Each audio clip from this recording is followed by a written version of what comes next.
Pete went on to have a couple more fish with the roving approach. But we're now going to go back to Brian's swim, where he talks about a method that, over the years, has proved devastating for him, but one that needs careful application. It's time to go zigging, and Mr. Jarrett is the man to talk to.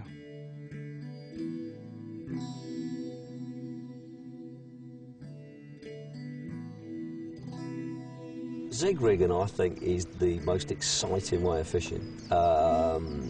It all started off that I got fed up with the days of going onto waters where there's a take just on dawn, there might be a take just before dark, and that's it.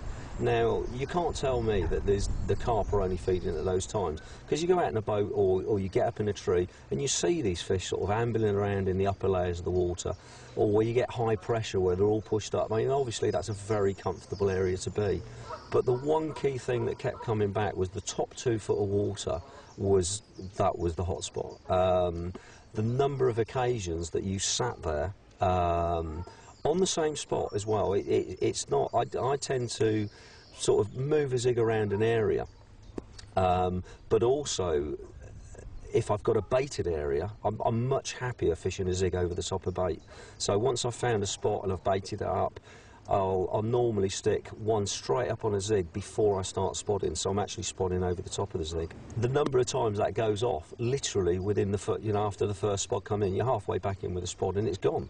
You know, the fish spend an awful lot of time in that upper layer, and I think the majority of the day you've got your rigs down there and the fish are nowhere near it. Floater fishing is an important side to your angling, but I think a lot of the times if you look on the zig side, it's not a wasted rod. I keep getting people saying, well, yeah, but I don't like zigging because it just feels like I want my rigs on the spot. Well, fish them on the spot, but actually fish them up in the water, because a lot of the times these fish will come over your spot and they're actually circling round over the top of it. I've seen it so many times, and then you sit and wait and think it's going to go in a minute, and just before dark off it goes, and you think, I've waited 7 hours for that. Most lakes, the top 2 foot of water never gets fished, and I love it now when you walk onto a water and say, oh, they don't take zigs here, mate.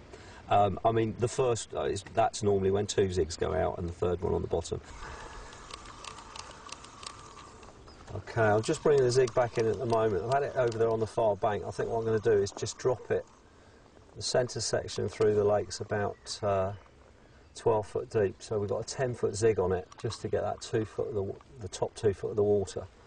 So there you go, 10 foot zig, little bright popper.